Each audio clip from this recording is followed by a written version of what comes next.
When we think about the grammar of a sentence, we tend to distinguish between clauses and phrases. So phrases are smaller units, and in fact clauses are made up of a number of phrases.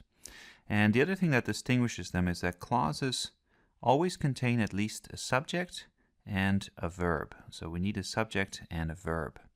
In this video, we're going to ignore phrases for the most part, and we're going to look at instead at how clauses have different patterns typically that allow us to distinguish them. So you don't have to memorize all these patterns necessarily, but just going through them and spending a bit of time with them may help you figure out how particular clauses are constituted. So let's get started and give some examples of all of these patterns. We'll start here with our basic subject and verb. So let's just pick a subject, she, and then we'll give a verb, she smiled. There we go, and we have a sentence. But we can also use a passive verb. So this is where the action happens to the subject. And let's make this into a little love story here. He sees her and he was struck. Okay, he was struck, and then we'll add a little phrase here, by Cupid's dart. So this last bit is just a little prepositional phrase. It's not part of the core of the sentence, but we have our core here, subject, he, and was struck. Now you can see that the action happens to him as opposed to him doing the action. Okay, so now it's going to get a little bit more complicated here. We're going to add a direct object. So we'll go back to our first pattern and just pick a regular verb. And let's write he, there's our subject, bought. He's a romantic fellow. He bought some roses.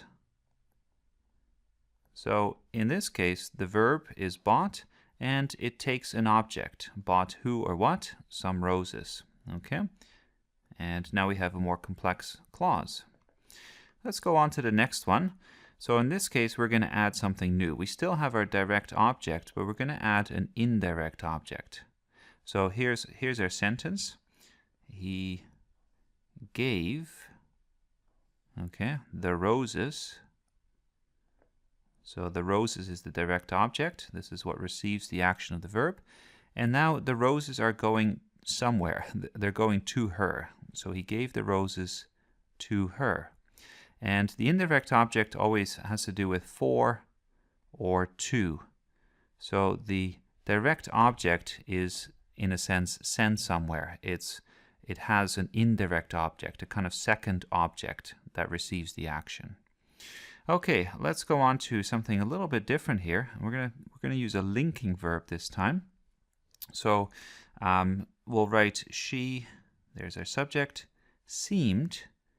And when you have a linking verb, you can describe the subject in a different way. Okay, so a linking verb is a bit like an equal sign. She seemed, and then we have two possibilities for subject complements. It's either going to be a noun or it's going to be an adjective. So let's just say she seemed pleased.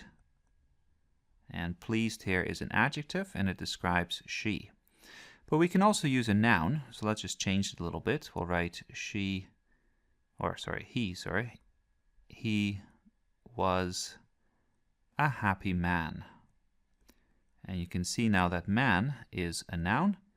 There's some modifiers here as well, but the main thing here is that that man is a noun.